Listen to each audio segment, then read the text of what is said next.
butir. Operasi pun berjalan dengan lancar, namun Kuan Yul masih berada di bawah pengaruh obat bius. Meski penampilannya berantakan dan dengan noda darah menempel pada mantel, namun Dajung tetap setia mendampingi Kuan Yul. Ia bahkan rela melewatkan jam makan agar bisa memantau keadaan Kuan Yul. Haeju kembali mendatangi Junki dan menuduhnya sebagai dalang di balik penusukan Kuan Yul. Sebagai sekretaris, Haeju banyak mendengar percakapan di antara keduanya. Dan ia mengingat terakhir kali Junki datang untuk memperingatkan Kuan Yul agar menyiapkan diri atas sebuah tindakan. Junki tak bisa menjelaskan apapun pada Haeju karena ia menduga ayah mertuanya lah yang bertindak untuk memberi peringatan pada Kuan Yul agar Kuan Yul tak lagi mengganggu Hyunsim Group. Saat Junki ingin mengkonfirmasi hal itu pada ayah mertuanya, ia justru diusir dari kantor tanpa sempat bertemu dengannya. Mendengar kabar Kuan Yul sudah siuman, Haeju berniat untuk melihat keadaannya. Namun ia urung melakukannya karena mendapati kebersamaan Dajung dan Kuan Yul yang tampak harmonis. Bahkan saat itu, keduanya saling berpegangan tangan. Melihat wajah Kuan Yul yang tersenyum ceria ketika bersama Dajung membuat Haeju semakin sadar bahwa Kuan Yul mencintai Dajung sehingga tertutup kemungkinan baginya untuk bersamanya. Keesokan harinya, Baekha atas desakan dari teman-temannya menjenguk Kuan Yul di rumah sakit. Namun lagi dan lagi, ia salah memasuki ruang kamar dan membuatnya berakhir di kamar sebuah ketua gangster. Para pengawal gangster membiarkan Baekha dan teman-temannya memasuki kamar ketua mereka karena mengira Baekha adalah wanita yang sengaja dipanggil oleh ketua mereka. Baekha pun terlibat kekacauan di dalam kamar yang bisa berakhir setelah kedatangan Haeju dan Dajung untuk membantu mereka. Insiden itu menyebabkan Haeju dan Baekha tampak akur untuk pertama kalinya, serta Dajung dan Haeju yang pertama kali terlihat kompak. Lagi dan lagi Baekha ditegur oleh suaminya atas tindakan cerobohnya itu. Baekha beralasan kedatangannya ke rumah sakit karena bentuk dukungannya terhadap karir suaminya, mengingat Kuan Yul adalah atasan Junki. Junki berkata pada sang istri agar menyiapkan mental karena ia berencana mengundurkan diri dari posisi menteri sebagai bentuk pertanggungjawaban atas kasus korupsi yang menyangkut perusahaan ayah mertua. Setelah berpikir panjang, Junki merasa lelah karena selama ini dirinya hanya dijadikan boneka oleh ayah mertuanya demi melindungi harta kekayaan yang didapat dengan cara kotor. Pada akhirnya, Junki membulatkan tekad untuk menyerahkan surat resign kepada presiden. Sekretaris Junki memberikan informasi mengenai hubungan kakak Inho dengan mendiang adiknya.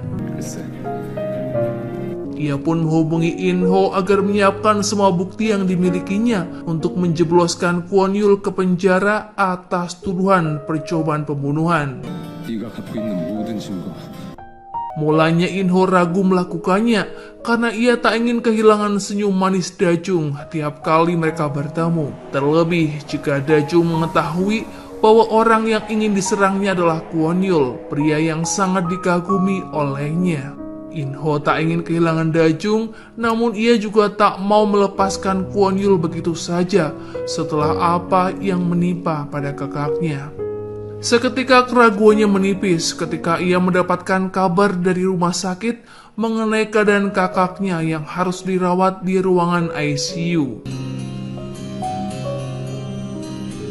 Dalam rangka menyambut kepulangan kembali Kuan Yul ke rumah, Haeju membawakan buket bunga untuknya. Namun ia tak mendapati Kuan Yul berada di rumah karena sedang pergi ke gereja bersama Dajung dan anak-anaknya. Mereka pergi ke gereja untuk melihat penampilan Wuri sebagai vokalis. Setelah melihat penampilan Wuri, akhirnya Kuan Yul mengizinkan anaknya bermain musik. Selain Wuri, Nara juga sudah bisa menerima Dajung dalam keluarga mereka. Hal itu terbukti ketika Nara diganggu oleh sekelompok anak dan dibantu oleh Dajung. Kepada mereka, Nara mengaku jika Dajung adalah ibunya. Pada akhirnya Haeju berhasil menjumpai Kwon Yul setelah berkali-kali mereka urung bertemu. Keduanya pun berjalan-jalan di halaman kampus sembari mengenang masa lalu. Haeju mengingat awal pertemuan keduanya ketika ia masih remaja dan sering dipukuli oleh ayahnya yang seorang pemabuk. Haeju mengaku bahwa Kwon Yul lah yang memberikan harapan akan masa depan yang lebih baik. Dan semenjak saat itu, Haeju memutuskan untuk selalu mengikuti dan mendampingi Kwon Yul. Namun kini Haeju menyadari bahwa sudah saatnya baginya untuk berhenti dan mencari jalannya sendiri. Haeju pun menyerahkan surat pengunduran dirinya. Di lain sisi, Dajung berdiri di halaman menunggu Kwon Yul pulang. Melihat ekspresi wajah Kwon Yul, Dajung menyadari suaminya telah melewati hari yang berat. Kwon Yul menceritakan tentang pengunduran diri Haeju. Selama 20 tahun, Haeju selalu berada di sisinya, menemani di kala susah dan senang. Namun ternyata, Kwon Yul tak mengerti apapun tentang kehidupan dan perasaan Haeju, hingga tiba-tiba ia mengabarkan akan pergi meninggalkannya. Kwon Yul meminta pada Dajung untuk memberinya kabar jauh-jauh hari jika ia berniat meninggalkannya kelak. Kwon Yul rupanya tak sanggup menahan beban rasa sedih ketika ia ditinggalkan tiba-tiba, seperti saat ia kehilangan sang istri. Dajung meyakinkan Kwon Yul bahwa hal itu tak akan pernah terjadi karena ia berencana untuk selalu tinggal di sisi Kwon Yul. Saat itu juga, Dajung menyatakan perasaannya jika ia sangat mencintai Kwon Yul. Kwon Yul tak bisa mempercayai ucapan Dajung karena menganggapnya sebagai bahan candaan. Namun sekali lagi, Dajung berkata jika dirinya sangat mencintai Kwon Yul. Keesokan harinya saat sarapan bersama, baik Dajung dan Kwon Yul tiba-tiba menjadi pendiam, hingga anak-anak mereka mengira jika sang ayah dan Dajung sedang bertengkar. Dajung berusaha memecahkan kecanggungan di antara mereka, meskipun Kwon Yul selalu menghindar. Sementara itu, Junki masih berusaha menyelidiki penyebab kecelakaan yang menimpa adiknya dengan meminta sekretaris untuk memeriksa rekaman CCTV. Namun mereka tak bisa menemukan petunjuk apapun karena rekaman tersebut sudah usang termakan usia.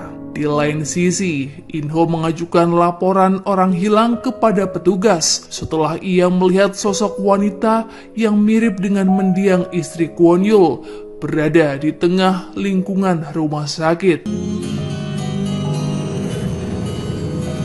Inho melakukannya karena semenjak peristiwa kecelakaan itu, jasad Nayeong belum ditemukan dimanapun. Sehingga bertahun-tahun kemudian, polisi menyimpulkan jika Nayeong sudah meninggal. Inho juga meminta petugas memeriksa catatan imigrasi dan penggunaan kartu kredit atas nama Nayeong. Mendapat informasi mengenai sekelompok relawan gereja yang kerap datang membantu merawat pasien, Inho juga meminta pihak rumah sakit agar menghubunginya terkait jadwal kehadiran mereka. Ia tak ingin menutup kemungkinan jika benar Nayeong masih hidup. Bisa jadi wanita itu turut tergabung dalam relawan agar bisa bertemu dengan kakaknya tanpa diketahui siapapun. Setelah mengetahui pengunduran diri Haeju, Dajung sengaja pergi ke tempat gym yang biasa dikunjungi olehnya. Semasa menjadi wartawan, Dajung pernah menyelidiki Haeju dan mendapati beberapa tempat yang selalu dikunjungi olehnya selama puluhan tahun. Rupanya, Haeju adalah tipe orang yang setia ketika ia sudah menyukai suatu hal. Alasan itulah yang membuat Dajung tak mengerti dengan keputusan Haeju meninggalkan Kwon Yul. Haeju memberitahukan kepadanya bahwa ia mencintai Kwon Yul selama 20 tahun dan sekarang sudah saatnya untuk menghentikan perasaan sepihak itu. Sebelum pergi berlibur, Haeju menemui Junki untuk meminta maaf atas kesalahpahaman yang terjadi saat insiden penusukan Kwon Yul. Berasa hubungan mereka mulai menghangat, Junki meminta pada Haeju agar dirinya menjadi orang pertama yang dihubungi jika Haeju kembali berlibur. Kwon Yul meminta Dajung menyusulnya ke sebuah perpustakaan di dalam lingkungan kampus. Setibanya Dajung di sana, Kwon Yul mengajak makan di kantin dan duduk di aula serbaguna. Kwon Yul sengaja menunjukkan tempat bersejarahnya bersama Nayeong kepada Dajung. Dengan sengaja, ia juga menceritakan awal mula perjumpaannya hingga hari ketika ia melamar cinta pertamanya itu.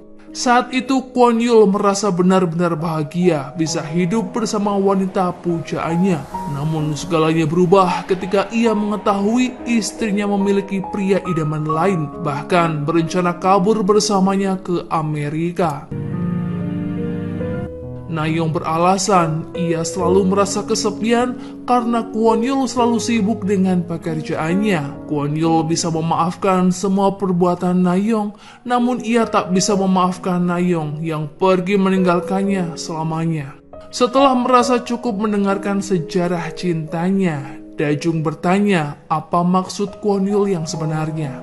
Ternyata Kwon Yul berusaha membuat Dajung menyerah dengan perasaannya. Ia menggunakan alasan usia yang jauh lebih tua dari Dajung dan pernah menikah sebelumnya, serta ketakutannya untuk kembali menjalin hubungan. Setelah percakapan itu, Kwon Yul kembali menghindari Dajung dan menyibukkan diri dalam pekerjaan dan berdinas keluar kota. Dajung yang tengah berbelanja dengan anak-anak memutuskan untuk membawa mereka menyusul Kwon Yul dengan alasan menghabiskan liburan sembari menikmati udara pantai.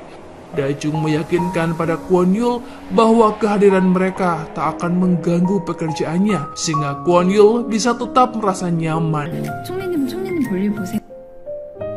Mereka pun bermain di pantai dan berfoto bersama. Kwon Yul yang datang belakangan menyusul mereka menggunakan mantel yang dibelikan oleh Dajung. Atas inisiatif Manse, mereka meminta bantuan Inho untuk memotret kebersamaan itu dan menjadikannya sebagai foto keluarga pertama mereka. Pada sebuah kesempatan, Dajung mengakui pada Kwon Yul jika ia sengaja menyusulnya karena ingin menyampaikan sesuatu. Ia rupanya ingin mengingatkan Kwon Yul pada nasihatnya sendiri di waktu itu, yang tak lain menjadi takut bukanlah alasan logis untuk lari. Sehingga Dajung berharap Kwon Yul berani menghadapi traumanya dan keluar dari bayang-bayang masa lalu. 상처에서 나오시면 좋겠어요.